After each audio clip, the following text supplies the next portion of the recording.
በፍትህ ስርዓት የተጀመሩ ዘመናዊ አሰራሮችን ተጠናክረው እንደሚቀጥሉ የፌዴራል ጠቅላይ ፍርድ ቤት ገለጸ።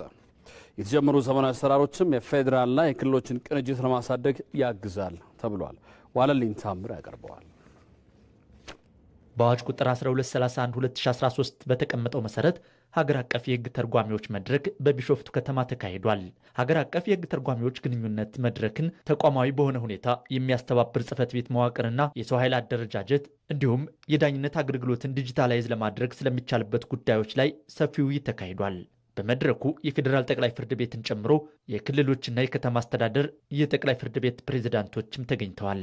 የፌዴራል ጠቅላይ ፍርድ ቤት ፕሬዝዳንት አቶ ቴዎድሮስ ምህረትም መድረኩ ቀልጣፋ በቴክኖሎጂ የታገዘ የፍርድ ቤት አገልግሎት በሁሉም ፍርድ ቤቶች ለመስጠት እንደሚያስችል ተናግረዋል።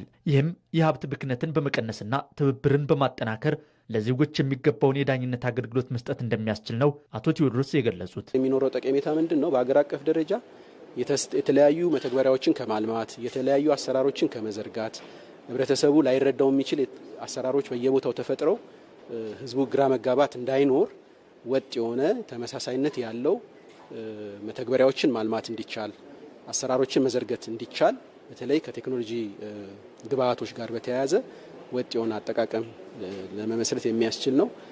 እንደዛ ስናደርግ አንድ አይነት አሰራር በሁሉም ፍርድ ቤቶች ይኖራል። በተለያየ ፍርድ ቤቶች የተለያዩ መተግበሪያዎችን በማልማት የሚባክነውን ሀብት፣ ገንዘብ እንዲሁም የጉዳዮችን እንቅስቃሴ የተለያየ መተግበሪያ በመኖሩ የጉዳዮችን እንቅስቃሴ በመገደብ የሚኖረውን እንቅፋት የሚያስወግድ ነው። በሀገር አቀፍ የህግ ተርጓሚዎች መድረኩ የተሳተፉ የክልል ጠቅላይ ፍርድ ቤቶች ፕሬዝዳንቶችም ተመሳሳይ አሰራርን በማስፈን ከፌዴራል ጠቅላይ ፍርድ ቤትና ከክልሎችም ጋር በትብብር ለመስራት የላቀ ሚና አለው ብለዋል። ፌዴራል ከክልል እንደሚገናኙ ሁሉ ክልሎችም ከክልሎች ይነበባሉ። እንደ ወንድም ይታሞች የተገናኙ የተሻለ አቅም ያለው ክልል አላር የተወሰነ ክፍተት ያለውን ክልል ማገዝ የሚችሏቸው ክልሎች ከክልሎች እንዲናበቡ እንዲቀናጁ ከማድረግ አልፈው አንድም ደግሞ ሆነን ለኢትዮጵያ የሀገር ለኢትዮጵያ ህዝብ ጠንካራ የዳኝነት ተቋም በማገንባት የህግ የበላይነቱ እንዲሰፍን የህግ የበላይ እንዲከበር አስተዋጽኦ ይጎላ ነው የሚል ሀሳብ ነው የሚኖረኝ ማለት ነው። በፌዴራል ደረጃ ላይ እየለመኑ ያሉት ቴክኖሎጂዎች በክልል ላይ ተፈጻሚ እንዲሆን ከክልል ምን መጠበቅ እየተጠበቀ እንደሆነ እሱ በግልጽ የሚያሳይ ነው ይሄ መድረክ ማለት ነው።